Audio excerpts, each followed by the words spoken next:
with the director Jason Baker, aka Alchemist, as well as the observer Imagine, being not re-signed by the Overwatch League for either the World Cup or Overwatch League Season 2 as it looks, it rekindled a discussion about good observing in the scene. And now that I had a week to think about this, I think I made the realization that basically nobody wants to see the truest form of Overwatch, meaning they don't want to see the plays that are most likely going to have the highest impact. And I will back this up with statistics. I won't have direct numbers, I will have ballpark numbers, and we will also have an expert opinion on this, at least in one of those instances. So, to illustrate this, and I think it illustrates that very notion quite aptly, is a tweet chain between Jason Baker and Baroy, the guy behind Winston's Lab. He does all the coding, or most of the coding, does all the statistical analysis, has done a statistical analysis for teams before, right? So he knows his stuff in terms of what are empirically true statements. So Alchemist starts with, I hate to break Reddit's heart, but no, Blizz is not going to hire the Apex observers, obviously alluding to the fact that very often when observing is discussed, Apex is brought up as sort of like the shining example of great observing, while rewatching that very footage, I think there are certainly rose-tinted glasses in that regard happening here, because if you go back, it wasn't all fine and dandy. They didn't catch a lot of plays. It is also certainly hard to catch a lot of plays. And we will have to rethink how one would be observing these situations, keep in mind, without any delay. So let's establish a baseline here of how you could be observing. So one thing would be, the truest form would be, if you don't have a delay, would be to always look at the numbers and look at the highest probability plays to happen. So for instance, if a first kill happens, you would follow the attacking team simply because they are most likely to impact the fight or win the fight. At this point, if you get first kill, and in any situation, it's about a 76 to 78% based on the meta, how much first kills matter. Now, these empirical realities don't seem to be sort of in the community's subconscious understanding of the game. A fight still seems very winnable, and yes, there are 22-24% that this fight can be won, also based on old state, but in reality, you shouldn't, as an observer, then, if you wanted to observe the truest Overwatch, you can't really consider those 24% if you want to make the highest probability observing of those that either win, and we can talk about that if that's even desirable. Simply, my point being that if you wanted to do the truest observing, you would have to decide what to do in certain scenarios and then follow the empirical evidence of what is meaningful. That would also, by the way, mean that, and let's go to my tweet in this regard. I tweeted that exit kills have very little bearing, and that is most certainly true. So let's say, for instance, a situation where you see a Genji blade, it's a 6v6, the Genji blade is pulled. The very first kill, very impactful, right?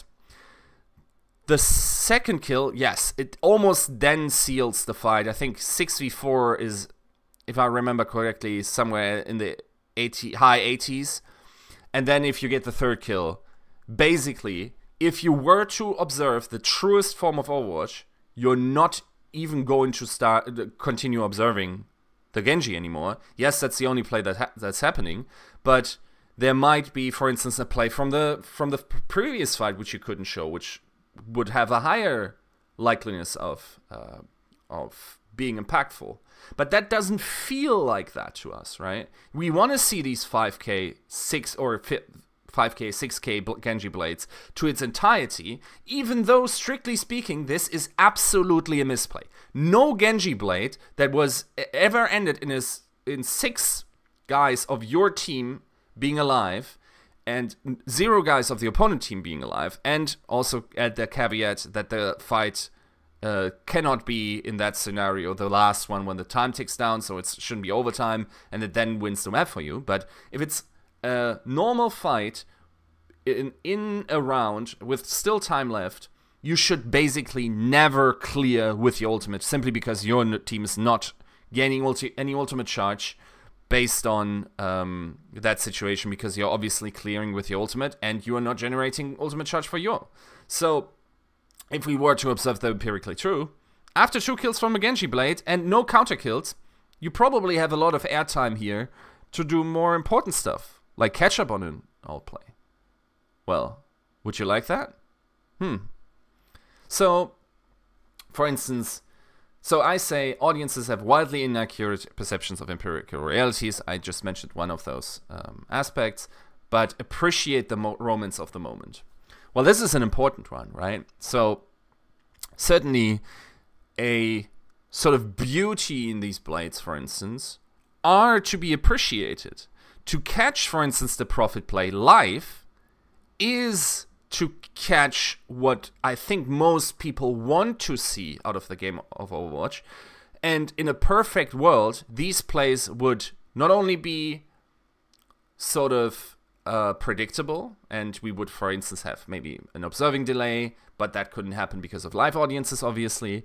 But also, it would be maybe a little bit more likely that it happens, and it is worth for the observer to be on Prophet, because let's be honest, the chances of Prophet in that final, getting that 5k that he did, first on Carpe and then cleaning up around the point on Volskaya B, is very unlikely to happen. Now, if you are on Prophet, and it does happen, this triggers, I think Academia at this point calls it an epic win, meaning that something that you didn't think was possible is happening, and those are the moments you want.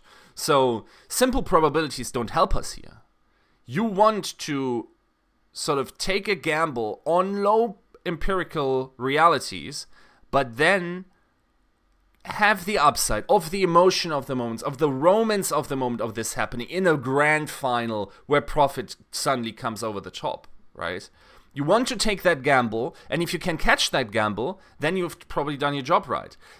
Then again, how can you possibly expect this to happen at that point? If you go back to the play, Carpe absolutely has to misplay in order for Prophet to pop off like this. He doesn't even respond to being one-clipped. So, or I'm not even sure if it was a one-clip. So, in order to predict this for the observing director, it's almost impossible, and I would argue that if he catches that in that moment, he likely either is psychic or made a mistake simply by believing this was possible. Simply from the idea of observing the truest Overwatch. If it happens, obviously, very good, but in reality, Overwatch is so hectic, there could be diva bombs that are unpredictable in their outcomes or whatever. There's so many variables where big plays can happen, which you can't really even statistically anticipate. And things will be missed as long as we don't use a delay, right? So, another example, then we go back to the Alchemist and Baroid chain. And they're now talking about stage 1. And Alchemist says, I will say sorry, the Mercy meta was stage 1. Okay, a little bit bungled there. That was the hardest thing to try to make clean for the general viewer. Well, of course, like there's 2 moths basically flying across the screen, likely also very close to your camera somehow, blocking stuff. You want to have the correct angles. You don't really know where the impact is coming from. And as Alchemist says, he isn't alone. He talks to these observers as well. He says, and let me bring this up, he says, kills didn't matter. Well, okay, so at the time, and I did a video on this, you can find it on this channel, but there is a wrong sense of emotion about this, and it's empirically provably false that first kills didn't matter. They mattered almost as much as without Mercy at all being in the game. Well, you say, well, but kills didn't matter because you can res them. Yes, but the impact it has, possibly by momentum, and we don't know these effects, like we can't really 100% discern. I can tell you the empirical evidence that the fight win rate of first kills weren't considerably worse, and this is also what Baroy says here. The effect Mercy has or had on kills mattering actually is exceedingly low statistically. So it's some 0.5, 0.6%. So we're talking about a situation where you only win 75.2% of the fights or something. That's not a huge impact at all. Even though it feels like, well, you can res people. Yeah, but some forces within the game make it just as impactful as getting any other kill. That might be the res cooldown being depleted. That might be putting Mercy in a compromising position. That might be simply having to wait for the res animation. The guy can't position in that time, and you can use the momentum. Whatever it is, it was impactful, but it wasn't perceived as such at the time, and also that also is addressed in my video, even by analysts. So how is this guy supposed to cast or to observe this empirically true and tell you the true story while entertaining you? Is simply not possible, and you don't want that. So they then have a little bit of a back and forth. Just recently, I believe he's a moderator on the Comp Overwatch subreddit, says, that's interesting to hear. I would have thought it disproportionately favor whoever killed Mercy first by significant margin. Well, that makes sense because by killing Mercy, you effectively killed 3, right? So we scroll down, and Jason Baker says, 2, if you killed Mercy, it was over, you won the fight. If both pulled Valk, it was a guessing game. That is the emotional reality of basically everyone that watched Overwatch, but not by Baroy, who looked at the statistics. So here he comes again. The first kill of a fight always had the highest impact on the outcome, no matter if it was on Mercy or not, even considering resurrects. Mercy not being in the game increases the impact only slightly. Killing heroes like Tracer, Sombra, D.Va, Moira first was actually more impactful. Now keep this in mind. Nobody thinks this at the time.